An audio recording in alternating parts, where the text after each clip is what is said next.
हरिओम। मैं अपने मास्टर श्री विशाल श्रीपॉल को प्रणाम करती हूँ, जिन्हें हम प्यार से वी भी कहते हैं। वी की शिक्षाएं सत्य सनातन धर्म की शिक्षाएं हैं।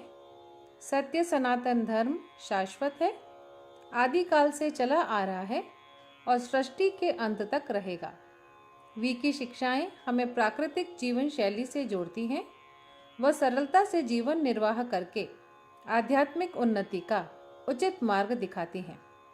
इस चैनल के माध्यम से हम उनकी शिक्षाओं को आप तक पहुंचाने का प्रयास करेंगे। आज मैं बॉडी फ्लूइड्स यानी शरीर के महत्वपूर्ण द्रव्यों पर मास्टर का ज्ञान आपसे साझा करूंगी। मास्टर कहते हैं, आध्यात्मिक यात्रा दैहिक से दैविक तक की यात्रा है।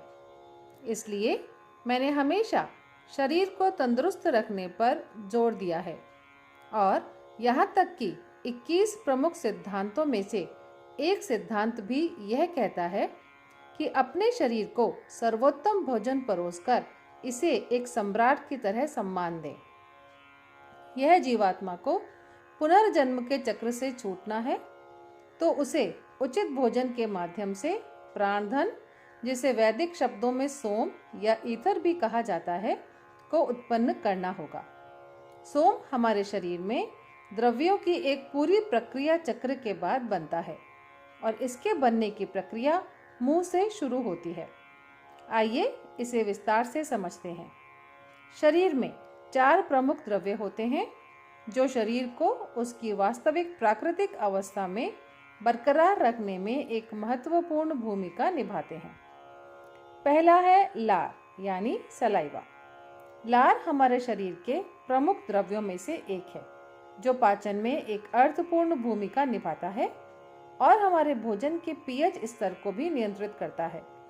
लार से मिश्रित भोजन पाचक अवस्था में पेट में पहुंचता है, जहां जठराग्नि भोजन को पचाने का कार्य आरंभ करती है। इसमें कोई आश्चर्य नहीं कि लार के उत्सर्जन की प्रक्रिया, जिसको अंग्रेजी में सलाइवेशन कहते हैं, मोक्ष के अंग्रेजी के शब्द साल्वेशन से बहुत मिलता है। लार की उच्च गुणवत्ता अच्छे पाचन में मदद करती है। अच्छे पाचन से अच्छा स्वास्थ्य प्राप्त होता है। प्रयोगों में ऐसा भी देखा गया है कि विचारों के प्रकार भी आपके लार के पीएच स्तर को प्रभावित करते हैं और मुंह में उसी तरह की गंध पैदा होती है। दूसरा है रक्त यानी ब्लड।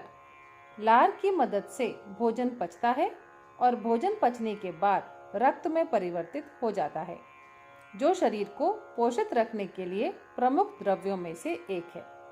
यदि खाया हुआ भोजन अम्लीय है और लार भी अम्लीय है तो रक्त भी खराब गुणवत्ता का होगा, जो शरीर के अम्लीय स्तर को बढ़ाएगा, अधिक ऊष्मा पैदा करेगा, जिससे चिंता, तनाव और जीवन शैली की बीमारियां होंगी।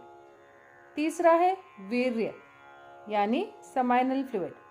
जिस प्रकार का भोजन खाया जाता है और जिस प्रकार के रक्त की गुणवत्ता होती है, शरीर भी उसी गुणवत्ता का वीर्य पैदा करता है। वीर्य शब्द का अर्थ है प्राणिक ऊर्जा और अग्नि, जो हमारी देह की एक संयुक्त शक्ति है। यह सभी लिंगों के लिए समान है, अतः इसमें कोई आश्चर्य नहीं कि वीर्य में एक नया प्राणी बनाने की क्षमता होती है। चौथा है अमृत यानी सेरिब्रोस्पाइनल फ्लूइड।